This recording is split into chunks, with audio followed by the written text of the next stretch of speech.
আমরা গুগল ক্রমে চলে যাব, সরাসরি গুগল ক্রমে যাব। www.gstp.org আমরা এখানে ক্লিক করব।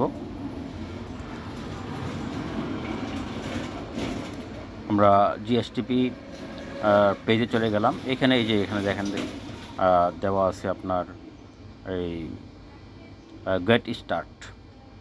এই গেট স্টার্টে যদি আপনারা ক্লিক করেন, গেট স্টার্ট, এই যে দেখতে পাচ্ছেন আপনার গেট স্টার্ট। এই গেট স্টার্টে আপনারা ক্লিক করবেন। গেট স্টার্ট যদি ক্লিক করেন তাহলে আপনার সাইন আপ পেজে আসবেন।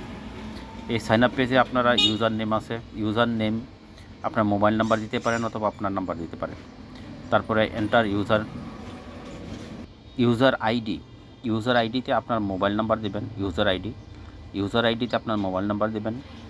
এন্টার ইউজার নেম, ইউজার নেমে আপনার নামটা দিতে পারেন, আপনার নাম দিবেন। এনআইডিতে যেভাবে আছে সেভাবেই দেবেন। এন্টার ইমেল আইডি দেবেন। আপনার এখানে আপনার নিজস্ব যে মেলটা আছে মেল আইডি দেবেন। মোবাইল নাম্বার আপনার মোবাইল নাম্বার দেবেন। স্পন্সর যে আইডি আছে স্পন্সর আইডি জায়গাতে আপনার দেবেন 013030675552, অর্থাৎ এই স্পন্সর আইডি দিয়েও আপনি জয়েনিং করতে পারেন। পাশাপাশি এটা দিবেন, দেওয়ার পরে আপনি এন্টার পাসওয়ার্ড দিবেন, তারপরে কনফার্ম পাসওয়ার্ড দিবেন। তারপরে I agree with terms and condition, এখানে যে সাদা ছোট বাটনটা আছে এখানে আপনারা ক্লিক করবেন। ক্লিক করে সাইন আপ নাও যে বাটনটা আছে এই সাইন আপ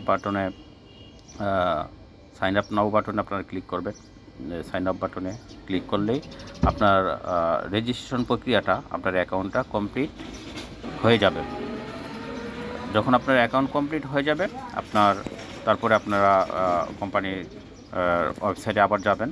আবার যে এখানে যে থ্রি মেনু আছে, থ্রি মেনু বার আছে, এই থ্রি মেনু বারে ক্লিক করবেন। থ্রি মেনু বারে ক্লিক করে আপনারা এখানে লগ ইন আছে, এখানে লগ ইন আছে, এই লগ ইনে ক্লিক করবেন। লগ ইনে ক্লিক করে আপনার ইউজার আইডি যেটা দিয়েছিলেন এই ইউজার আইডি দিবেন, পাসওয়ার্ড দিবেন। পাসওয়ার্ড দিয়ে সাইন আপ দিলে আপনার লগইন, আপনার আইডিটা কমপ্লিট হয়ে গেল, আপনার কোম্পানির ওয়েবসাইটে চলে গেলেন।